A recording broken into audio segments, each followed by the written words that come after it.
programa Saber Direito desta semana é com o professor Flávio Martins. O curso é sobre Direito Constitucional. Tem dúvidas sobre o assunto? Mande um e-mail para nós, saberdireito@stf.jus.br.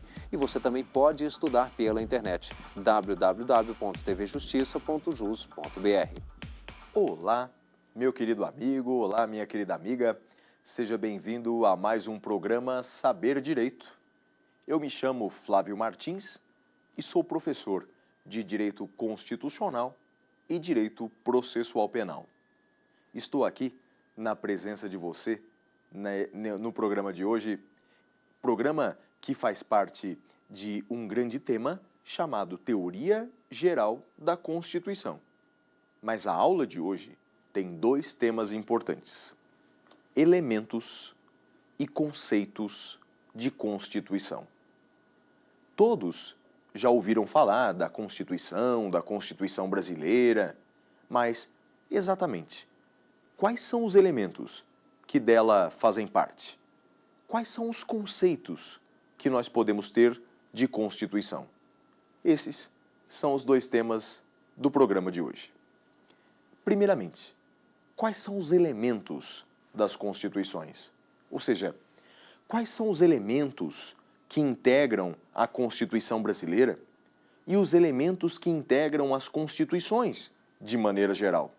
Bem, a doutrina fala bem disso. E a doutrina encontra cinco elementos das constituições para serem estudados. O primeiro elemento que toda a Constituição tem, e a Constituição brasileira também tem, recebe o nome de elemento orgânico. A Constituição brasileira está repleta de elementos dessa natureza, elementos orgânicos. E o que são eles? Elementos orgânicos são aqueles que, como o nome diz, organizam a estrutura do Estado. Então, na nossa Constituição brasileira de 88, temos inúmeros elementos que organizam a estrutura do Estado. Vou te dar alguns exemplos de elementos orgânicos, tudo bem? O artigo 2º da Constituição brasileira, é um elemento orgânico. Ele organiza o Estado brasileiro em 3 poderes. Diz assim: são poderes da União, independentes e harmônicos entre si, o Legislativo, o Executivo e o Judiciário. Veja então que a Constituição brasileira organiza o Estado brasileiro em 3 poderes. Mas saiba uma curiosidade, nem sempre foi assim. Saiba que, no princípio, quando o Brasil ainda era uma monarquia, era o Império do Brasil, o Brasil não adotou a tripartição de poderes. O Brasil adotou a quatripartição de poderes. Tínhamos 4 poderes no Brasil. Tínhamos, além dos conhecidos, poder executivo, legislativo, judiciário, tínhamos o 4º poder, que era o chamado poder moderador. Poder moderador que era exercido pelo rei. Em princípio, esse poder moderador tinha o papel de fiscalizar os outros poderes. Essa era a função do poder moderador, fiscalizar os outros 3 poderes. Na realidade, esse poder moderador foi usado para concentrar os poderes na mão de Dom Pedro I. Mas voltando, como eu disse, o artigo 2º é um exemplo importante de elemento orgânico. Mas tem mais, tem muitos outros. O artigo 18 da Constituição brasileira. O artigo 18 da Constituição brasileira é um importantíssimo elemento orgânico. O artigo 18 da nossa Constituição organiza a nossa federação. Bem, todos sabemos que o Brasil é uma federação. É uma federação até no nome, República Federativa do Brasil. O que é mesmo uma federação, você sabe? Federação nada mais é do que a união de vários estados, cada qual com uma parcela de autonomia. Em poucas palavras, isso é federação. A união de vários estados, cada qual com uma parcela de autonomia. Veja o caso brasileiro, não é? Temos aí os estados com autonomia para legislar, com autonomia para administrar. Portanto, o Brasil é uma federação. E a organização dessa nossa federação está lá no artigo 18. O artigo 18 diz que são entes federativos a União, os estados, o Distrito Federal, os municípios. Todos eles são autônomos nos termos da Constituição. Então veja que importante. Artigo 2º é elemento orgânico. O artigo 18 é elemento orgânico, organiza a federação. E tem um artigo que é extremamente importante. Na verdade, vários artigos são importantes, mas esse eu quero destacar.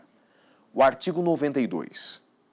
O artigo 92 da Constituição Federal, ele organiza, sabe quem? O Poder Judiciário. Olhando para a Constituição, no artigo 92, nós encontramos então quais são os órgãos do Poder Judiciário. Quais são os órgãos do Judiciário? E nós encontramos lá. São órgãos do Poder Judiciário. Inciso 1º, o STF, o Supremo Tribunal Federal. Logo na sequência, inciso 1A, o CNJ, o Conselho Nacional de Justiça. Ou seja, meus amigos, pela mera leitura do artigo 92 da Constituição, você percebe que o CNJ, que o Conselho Nacional de Justiça, é um órgão do Poder Judiciário.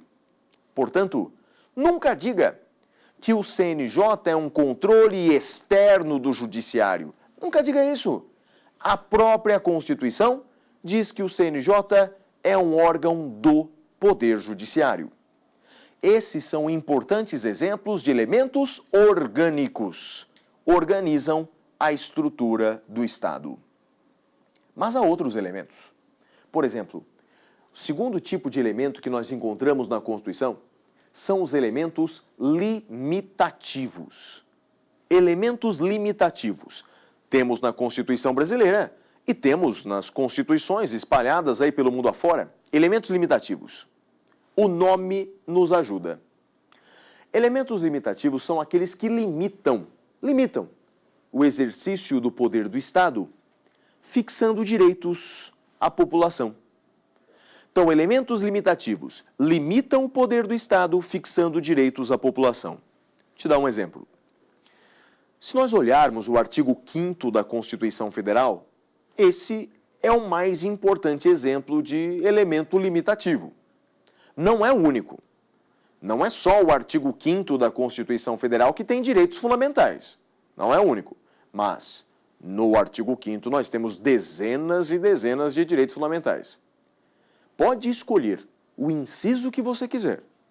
Nós encontramos ali, com aquele direito individual, com aquele direito coletivo, nós encontramos um elemento limitativo. Vou te dar um exemplo. Podemos escolher o artigo 5º, inciso 11 da Constituição. Esse é um elemento limitativo que visualmente dá para você perceber a limitação do Estado. O artigo 5º, inciso 11. O artigo 5º, inciso 11, ele fala da inviolabilidade do domicílio. Ele diz assim, ó: a casa é asilo inviolável do indivíduo, ninguém nela podendo penetrar sem consentimento do morador, salvo algumas exceções. Veja, minha gente, o artigo 5º, inciso 11, é um importante elemento limitativo. O Estado não pode invadir a minha casa. O Estado, a autoridade policial, não pode invadir a minha casa. A minha casa é inviolável, diz o artigo 5º, inciso 11 da Constituição. Mas só para esclarecer, temos que saber duas coisas. Primeiro, o que é casa? Segundo, quais são as exceções? Bem, casa não é apenas sinônimo de residência, sinônimo de domicílio. É mais do que isso. Segundo a jurisprudência do STF, casa é qualquer local em que a pessoa ou mora, ou trabalha, ou habita com exclusividade. Por exemplo, é a casa, é a residência, é o domicílio, sim, mas também é o local de trabalho, também é o quarto de hotel, também é o trailer, caso a pessoa more em um veículo dessa natureza. Tudo isso é casa. Tudo isso é inviolável, segundo o artigo 5º da Constituição. Mas quais são as exceções? Quais são as exceções em que a polícia, em que a autoridade estatal pode entrar na minha casa? Não, as exceções estão lá, no artigo 5º, inciso 11 da Constituição. Nós temos flagrante delito. Imaginem que o agente está matando alguém em sua casa, alguém que clama por socorro. É claro que a autoridade policial poderá invadir sua casa. Flagrante delito, desastre para prestar socorro ou durante o dia, mediante mandado judicial. Essas são as exceções previstas lá no artigo 5º 11. O que nos interessa, portanto, é que esse artigo 5º, inciso 11, e todo o artigo 5º de maneira geral, é um elemento limitativo. Limita o poder do Estado, fixando direitos à população. Há outros elementos. Terceiro tipo de elemento são os elementos sociológicos. Nós temos na Constituição os elementos sociológicos ou socioideológicos. Socioideológicos é uma expressão mais adequada. Socioideológicos. O que são elementos socioideológicos? Bem, como o próprio nome nos ajuda, elementos socioideológicos são aqueles que fixam uma ideologia estatal. Não é? Fixam uma ideologia estatal. E nós temos, de fato, alguns artigos na Constituição que têm esse caráter socioideológico. A sua eficácia concreta é mais reduzida, até porque eles são mais abrangentes, são mais abstratos. Um exemplo importante de elemento socioideológico é o artigo 1º da Constituição. O artigo 1º da Constituição, ele traz os fundamentos da República. Os fundamentos da República. É uma norma, de fato, relativamente abstrata e que pode ser considerado um elemento socioideológico. O que você encontra lá no artigo 1º da Constituição? Você encontra os seguintes fundamentos da República. Veja, a soberania, a cidadania, a dignidade da pessoa humana, os valores sociais do trabalho e da livre iniciativa e o pluralismo político. São, portanto, elementos socioideológicos. Então preste atenção, pois até agora eu falei para vocês de 3 elementos das Constituições. 3 elementos que encontramos na Constituição brasileira. Elementos orgânicos, organizam a estrutura do Estado. Elementos limitativos, limitam o exercício do poder do Estado, fixando direitos à população. Elementos socioideológicos são aqueles que fixam uma ideologia estatal, como, por exemplo, esse artigo 1º da Constituição, mas há tantos outros na Constituição. Agora, há outros 2 elementos importantes a tratar. Temos os elementos formais de aplicabilidade. Elementos formais de aplicabilidade, o que são elementos formais de aplicabilidade? Veja, são elementos instrumentais. São elementos instrumentais. Eu te explico melhor. Elementos formais de aplicabilidade são aqueles que nos auxiliam na aplicação de outros dispositivos constitucionais. Então, repetindo, elementos formais de aplicabilidade nos auxiliam na aplicação de outros dispositivos constitucionais. Eles nos ajudam a aplicar outros artigos da Constituição. Por exemplo, o exemplo que me parece o mais importante. O artigo 5º, parágrafo 1º da Constituição. Artigo 5º, parágrafo 1º da Constituição. Eu te explico. Depois de prever uma série de direitos fundamentais, o artigo 5º da Constituição, depois então de prever dezenas de direitos fundamentais, o artigo 5º vem com o seguinte parágrafo 1º que diz: as normas definidoras dos direitos fundamentais têm aplicação imediata. As normas definidoras dos direitos fundamentais têm aplicação imediata. Ou seja, todos aqueles artigos que você acaba de ler, todos aqueles direitos que você acaba de estudar, segundo a Constituição, se aplicam imediatamente.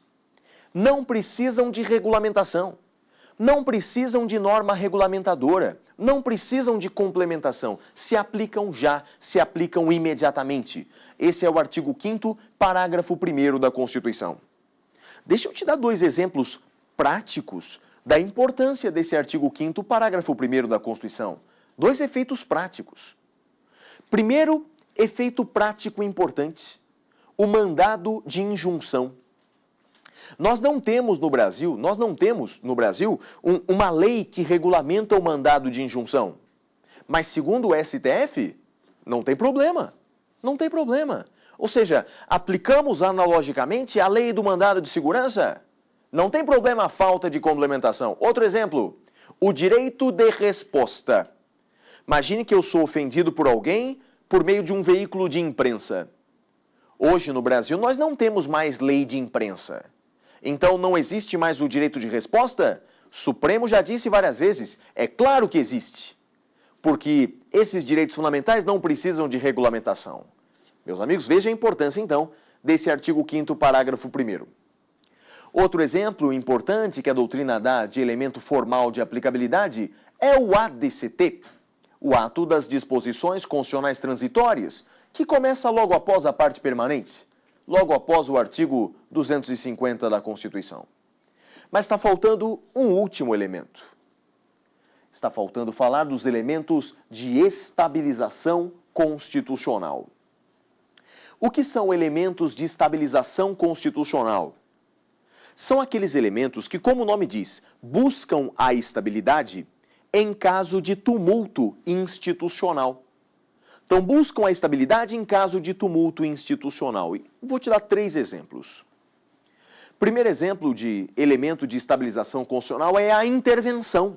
A intervenção, ou seja, a retirada da autonomia do ente federativo. Eu já expliquei para vocês há pouco o que é federação, não é? Essa reunião de entes relativamente autônomos. Pois bem, e intervenção, minha gente, é a retirada da autonomia desse ente federativo. Por exemplo, se um Estado decide se separar do Brasil,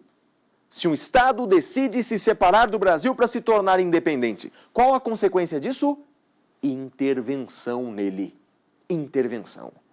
É um elemento de estabilização constitucional que você encontra nos artigos 34 a 36 da Constituição. 34 a 36 da Constituição. E último exemplo. 2 últimos exemplos de estabilização constitucional importantes na Constituição são o estado de defesa, que você encontra no artigo 136, e o estado de sítio, que você encontra nos artigos 137 e seguintes da Constituição. Então, repetindo, estado de defesa, artigo 136, e estado de sítio, artigo 137 e seguintes da Constituição. Esses são os elementos das Constituições. Mas vamos ver o que um aluno ou uma aluna tem a indagar acerca desse tema que nós acabamos de estudar. Como eu sempre digo, é o melhor momento em que o professor verifica se de fato sua aula é importante, é produtiva ou não. Esse contato com os alunos. E aqui no programa Saber Direito não é diferente. Vamos ouvir a pergunta, a indagação de um de nossos alunos. Meu nome é Laís. Professor, quais as diferenças principais entre o estado de sítio e o estado de defesa? E eles são constitucionais? Prezada Laís, 2 perguntas você fez, não é? Primeiro, quais são as principais diferenças entre estado de sítio, estado de defesa? Bem, Laís, uma coisa você já sabe. Tanto o estado de sítio quanto o estado de defesa são elementos de estabilização constitucional, não é isso? Buscam a estabilidade em caso de tumulto institucional. Certo, Laís? Mas as diferenças entre ambos? Veja só. Primeiramente, Laís, como eu disse antes, o estado de defesa está previsto essencialmente no artigo 136. O estado de sítio está previsto no artigo 137 e seguintes da Constituição. Existem, Laís, algumas semelhanças e algumas diferenças entre esses dois institutos. Comecemos pela semelhança. Tanto o estado de defesa quanto o estado de sítio, Laís, são decretados pelo presidente da República. Quem decreta, Laís, tanto o estado de defesa quanto o estado de sítio é o presidente. Em ambos os casos, Laís, haverá também manifestação do Congresso Nacional. O Congresso, Laís, vai se manifestar tanto no estado de defesa quanto no estado de sítio, mas com a seguinte diferença. Enquanto no estado de defesa, o Congresso Nacional se manifesta depois da sua decretação, no estado de sítio, o Congresso Nacional se manifesta antes da sua decretação. Ou seja, no estado de defesa, o presidente decreta e comunica ao Congresso Nacional. No estado de sítio, o presidente pede autorização para o Congresso Nacional para decretar o estado de sítio. Isso porque, Laís, o estado de sítio é mais grave que o estado de defesa. O estado de defesa é uma medida regional. Vale para certas regiões, Laís. E tem um prazo de duração de 30 dias, prorrogáveis por mais 30 dias. Tudo isso, Laís, sobre estado de defesa, se encontra lá no artigo 136 da Constituição. Então, Laís, é decretado pelo presidente, né? Depois comunica o Congresso Nacional, é uma medida regional, vale para certas regiões e tem o prazo de 30 dias, prorrogáveis por mais 30 dias. Já o estado de sítio é bem mais grave.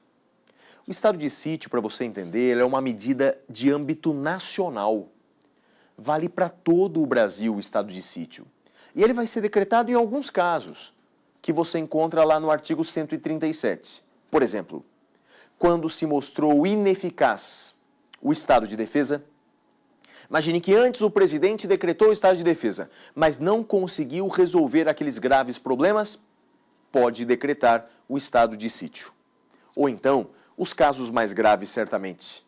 Caso de declaração de guerra, ou seja, o Brasil entra em guerra com outro país, ou invasão armada estrangeira, são casos em que pode ser decretado o estado de sítio. Há dois casos aí de estado de sítio e eles variam de acordo com a Constituição a partir aí do artigo 137.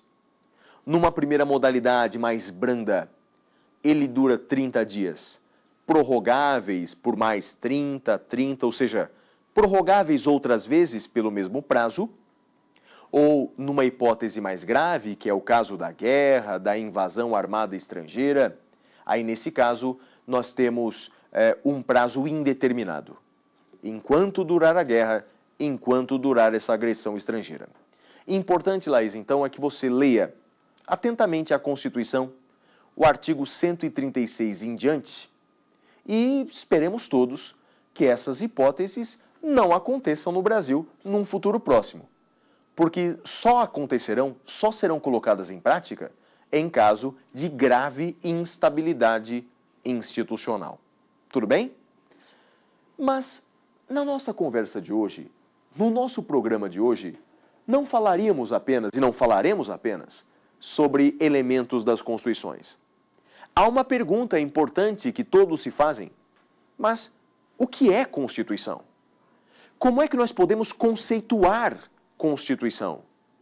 Na verdade, quais são os conceitos de Constituição? E, meus amigos, veja, conceitos é no plural. Não há um conceito apenas. Não há um conceito só. Basicamente, há 4 principais conceitos de Constituição. 4 principais conceitos. Eu vou falar para você dos 4 principais conceitos de Constituição.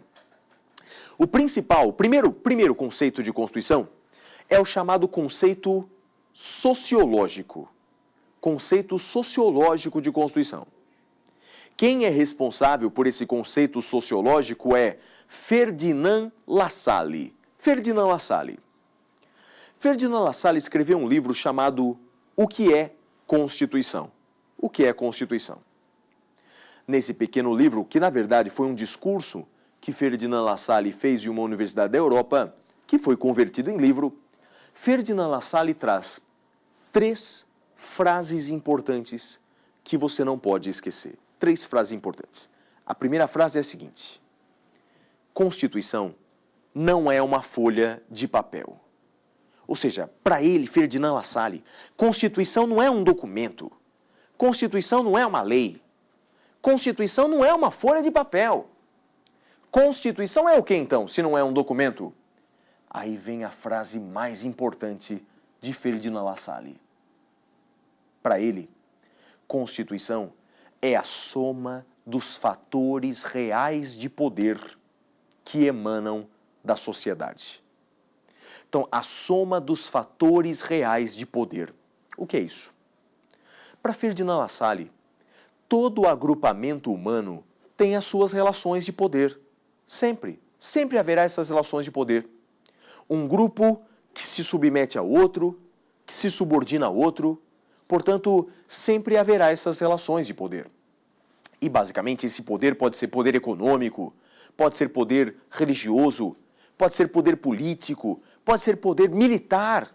Os civis subordinados aos militares, sempre haverá essas relações de poder. E para ele, Ferdinand Lassalle, isso é Constituição. Essas relações de poder, esses fatores reais de poder que emanam da população.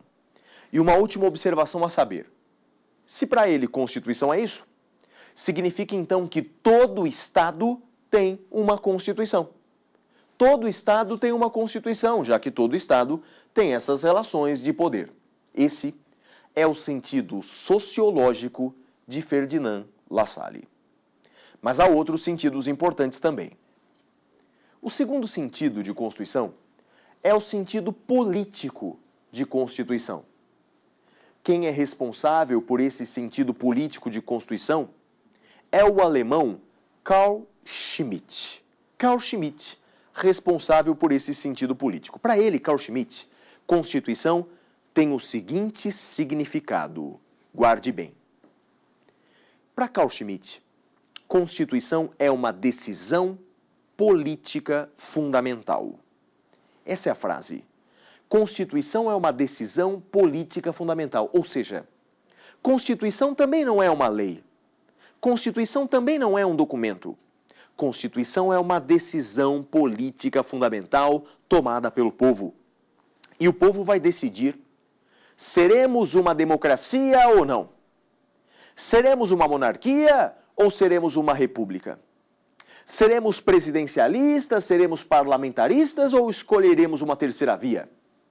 Como em nosso país se adquire o poder? Veja, essa decisão política fundamental é o que Carl Schmitt chama de Constituição. Não é à toa que a doutrina chama essa posição de posição decisionista ou simplesmente decisionismo, já que Constituição é uma decisão política fundamental. E interessante, meus amigos, nessa teoria de Carl Schmitt, Carl Schmitt, o alemão Carl Schmitt, fazia uma interessante distinção. Ele diferenciava Constituição de lei constitucional. Então, Carl Schmitt fazia essa diferenciação, sabe? Ele diferenciava a Constituição de lei constitucional. Veja, hoje em dia, nós não fazemos mais essa distinção. Para nós, Constituição e lei constitucional, na maioria das vezes, são expressões sinônimas. Mas há algo importante na teoria de Carl Schmitt com reflexos nos dias atuais. Hoje, nós diferenciamos 2 tipos diferentes de norma constitucional. Nós temos a norma materialmente constitucional e a norma formalmente constitucional. Já viu essa diferença? É fácil.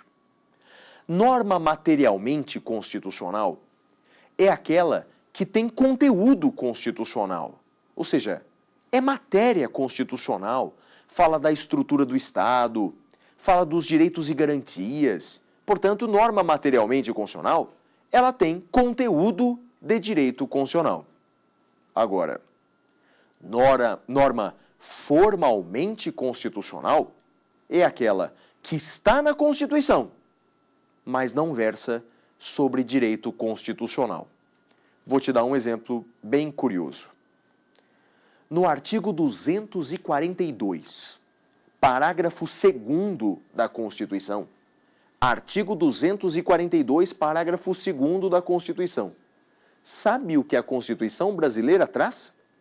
Traz uma regra acerca do Colégio Pedro II. Veja, Colégio Pedro II. Isso mesmo, meus amigos, a Constituição brasileira, nesse artigo 242, parágrafo 2º, fala do Colégio Pedro II, dizendo assim: Colégio Pedro II, localizado na cidade do Rio de Janeiro, será mantido em órbita federal. É claro que isso não tem natureza de direito constitucional. É claro que isso não é materialmente constitucional, ou seja, essa é uma norma formalmente constitucional. Está na Constituição, mas não versa sobre direito constitucional, não tem conteúdo constitucional. E essa é uma classificação que decorre lá da teoria de Carl Schmitt. Terceira conceituação de Constituição. E seguramente a conceituação mais importante, a conceituação mais usada. O sentido jurídico de Constituição, meus amigos. O sentido jurídico de Constituição. E o responsável por esse sentido jurídico, embora tenha a participação aí de Conrad Hess, mas o mais responsável, o jurista mais importante e mais responsável por esse conceito é Hans Kelsen, o austríaco Hans Kelsen. E como é que nós podemos conceituar Constituição nesse sentido jurídico? Bem, o Kelsen, Hans Kelsen, autor do livro Teoria Pura do Direito, diferenciava a Constituição de duas maneiras. Conceituava a Constituição no sentido jurídico de duas formas. Primeiro, o mais famoso, o chamado sentido jurídico positivo. Guarde bem. Nesse sentido jurídico positivo, Constituição é uma lei. Constituição é uma lei. Constituição não é a relação de poder entre o povo, nem uma decisão fundamental. Constituição é uma lei. Mas não é uma lei qualquer. Constituição é a lei mais importante de todo o ordenamento jurídico. De todas as leis que nós temos em nosso país, Constituição é a lei mais importante. Para provar essa importância, veja um outro conceito.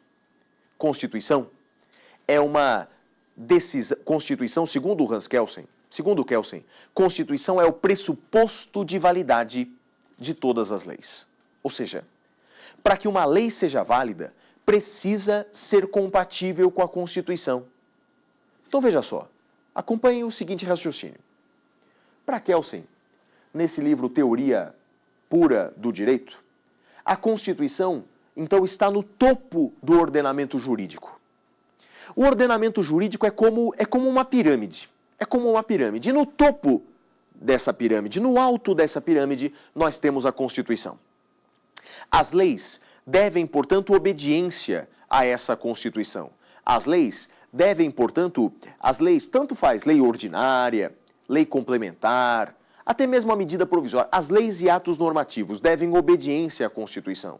Devem, portanto, ser adequadas, devem ser compatíveis com a Constituição. Então, minha gente, esse é o sentido jurídico positivo de Kelsen. Constituição é uma lei, mas não é uma lei qualquer. É a lei mais importante de todo o ordenamento jurídico. E mais, Constituição é o pressuposto de validade de todas as leis. Para que uma lei seja válida, precisa ser compatível com a Constituição. Então, até agora, veja, eu falei para vocês sobre, até esse instante, sobre o sentido sociológico, sentido político e parte do sentido jurídico de Kelsen, o sentido jurídico positivo, que é o mais importante.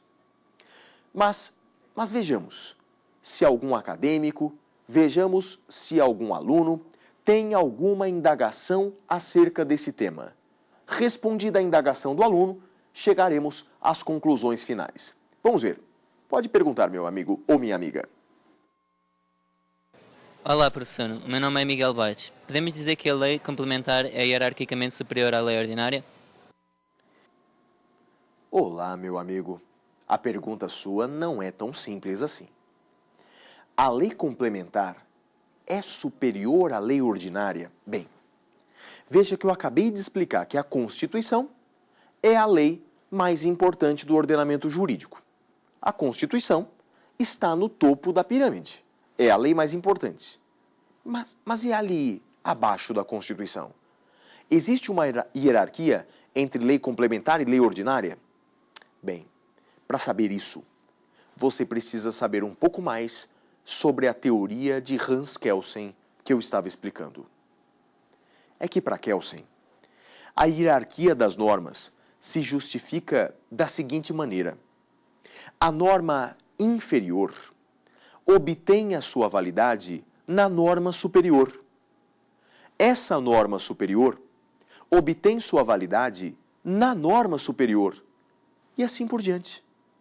Assim, então, se justifica a hierarquia das normas. A norma de baixo obtém sua validade na norma de cima, na norma de cima, na norma de cima, até chegar na Constituição. E a pergunta clássica que o nosso colega fez é: a lei complementar está acima da lei ordinária? A resposta é, segundo a teoria de Kelsen, não. Segundo a teoria de Kelsen, não. Não existe essa hierarquia entre lei ordinária e lei complementar por um motivo simples. É que a lei ordinária, ela não obtém a sua validade da lei complementar. A lei ordinária, ela obtém sua validade diretamente da Constituição, assim como a lei complementar também obtém sua validade diretamente da Constituição. Portanto, hierarquicamente, elas estão no mesmo patamar. Hierarquicamente, elas estão no mesmo nível. E essa é a posição majoritária. Essa, inclusive, é a posição do STF. O STF entende dessa maneira, que lei complementar e lei ordinária estão no mesmo degrau, estão no mesmo nível da hierarquia das normas. Todavia, você pode encontrar algum autor, algum livro, dizendo que lei complementar é hierarquicamente superior à lei ordinária porque o quórum é diferenciado. O quórum de aprovação é diferenciado. É que a lei complementar, ela tem um quórum de aprovação de maioria absoluta. E a lei ordinária tem o quórum de aprovação de maioria simples. Então, alguns autores se apegam a esse quórum diferenciado e dizem que a lei complementar é hierarquicamente superior. Mas, segundo a teoria de Kelsen, aplicada a teoria de Kelsen no direito brasileiro, devemos dizer que não há hierarquia entre lei complementar e lei ordinária, e essa é a posição do STF. Todavia, eu disse para vocês que, na teoria do Kelsen, ele divide o sentido jurídico de Constituição em dois tipos, não é? O sentido jurídico positivo e o sentido lógico jurídico. Faltou esse segundo sentido. O que é isso?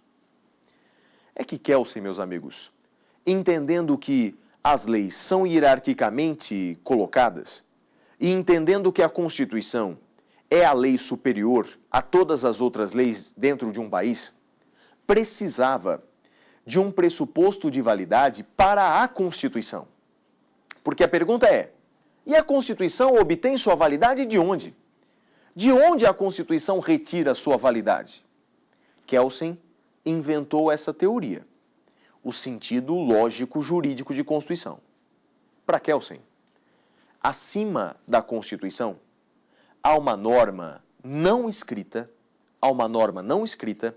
que ele chamou de norma hipotética fundamental, ou norma fundamental hipotética. Então, acima da Constituição haveria essa norma fundamental hipotética com um único mandamento, com uma única ordem, que é a seguinte: obedeça à Constituição. Então, a única ordem dessa norma fundamental e hipotética é: cumpra a Constituição, obedeça à Constituição. E essa foi a maneira que Kelsen encontrou para dizer, então, que há um fim nessa hierarquia das normas. Porque senão não haveria fim. Seria um regresso ao infinito. Sempre a norma de baixo iria obter a validade na norma de cima, sempre haveria uma norma superior. Por isso, Kelsen inventou essa norma fundamental e hipotética. Não obstante, guarde o seguinte: Constituição é a lei mais importante de todo o ordenamento jurídico. O Brasil tem dezenas de milhares de leis. De todas as leis que nós temos nesse país, a lei mais importante é a Constituição. Imaginem que esse conjunto enorme de leis que nós temos no Brasil compõe uma enorme pirâmide. É como se tivéssemos uma pirâmide de leis. E por que pirâmide? Por que pirâmide e não outra figura geométrica? É uma pirâmide porque Constituição nós só temos uma. Constituição está no alto dessa pirâmide, é uma só, olhando para todas as outras leis, irradiando sua força para todas as outras leis. Então, meus amigos, Constituição é a fonte de validade de todas as leis. Para que todas as leis brasileiras sejam válidas, elas precisam ser compatíveis com a Constituição. Esse conceito é o conceito jurídico, para ser preciso, o conceito jurídico positivo de Hans Kelsen, que nós usamos com frequência nos dias atuais. Mas falta um último sentido de Constituição. É o sentido culturalista de Constituição. Também importante, também existente, o sentido culturalista. No Brasil, o primeiro a falar desse sentido culturalista de Constituição foi o autor chamado Meirelles Teixeira. Meirelles Teixeira. E o que significa esse sentido culturalista? Eu te explico. Para ele, a Constituição é fruto da cultura de um país. A Constituição é fruto da cultura de um país. E mais, a relação que existe entre a Constituição e a cultura de um país é uma relação bilateral. É uma relação bilateral e não apenas unilateral. Por que é uma relação bilateral? Pense comigo.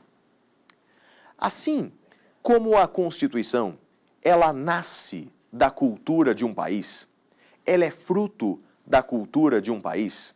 Por exemplo, o que está escrito na nossa Constituição é fruto dos nossos valores, é fruto das nossas vontades, da nossa história, dos nossos receios, dos nossos medos. Então, a Constituição é fruto da nossa cultura. Mas não só isso. Saiba também que a cultura, ela acaba também sendo condicionada, forjada pela Constituição. Então, assim como a Constituição nasce da cultura, a Constituição ajuda a formar a cultura daquele país. E não só porque a Constituição brasileira tem um capítulo específico sobre a cultura. E tem. Tem um capítulo específico sobre cultura, mas não é só isso não. A Constituição brasileira, no momento em que fixa vários valores constitucionais, vários fundamentos constitucionais, a Constituição brasileira, quando determina quais são os direitos fundamentais.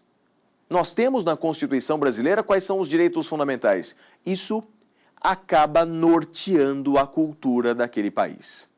Acaba delimitando a cultura daquele país. Esse, minha gente, é o sentido culturalista de Constituição. A Constituição é fruto da cultura de um país e a cultura daquele país acaba também sendo regulada, forjada pela Constituição. Tudo bem? Quarto e último sentido de Constituição. Então, dessa maneira, resumindo aquilo que nós estudamos no encontro de hoje, falamos de dois grandes temas importantes do direito constitucional. Falamos, primeiramente, dos elementos das constituições. Faça esse exercício em sua casa.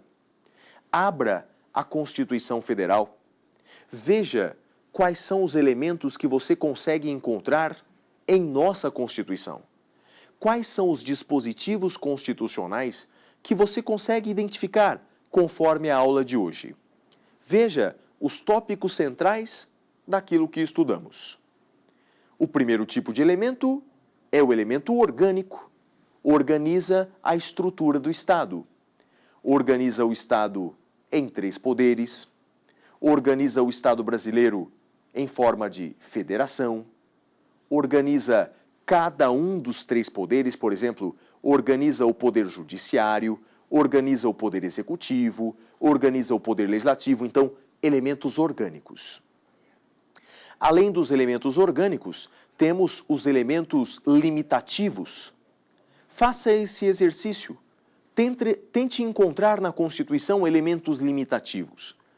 São aqueles elementos que limitam o poder do Estado, fixando direitos à população.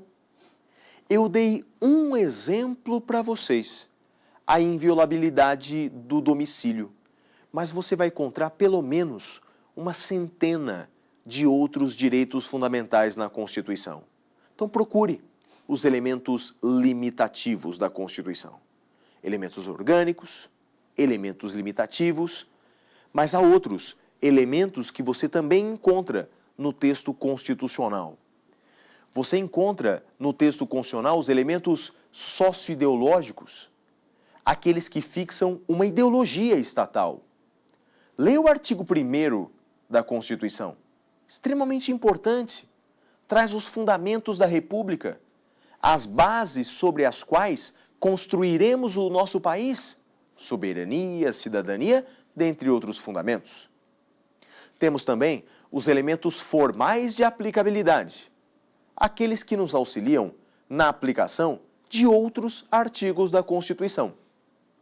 E o exemplo mais importante que eu falei para vocês na aula de hoje foi o artigo 5º, parágrafo 1º da Constituição. E por último, temos os elementos de estabilização constitucional. Procure os artigos da Constituição que tratam disso. Você vai encontrar principalmente, a partir do artigo 136, alguns elementos que buscam a estabilidade em caso de tumulto institucional. E por fim, falamos também na aula de hoje sobre os conceitos de Constituição. Falei para vocês vários conceitos diferentes, 4 conceitos diferentes. O conceito sociológico de Ferdinand Lassalle, o conceito político de Carl Schmitt, o conceito culturalista de Meirelles Teixeira, mas dei ênfase para o conceito jurídico de Hans Kelsen. E, sobretudo, um desses 2 aspectos, um desses 2 sentidos, o sentido jurídico positivo. Constituição é a lei mais importante do ordenamento jurídico. Constituição é o pressuposto de validade de todas as leis. Se alguma lei ou se algum ato normativo é incompatível com a Constituição, não possui validade. É inconstitucional.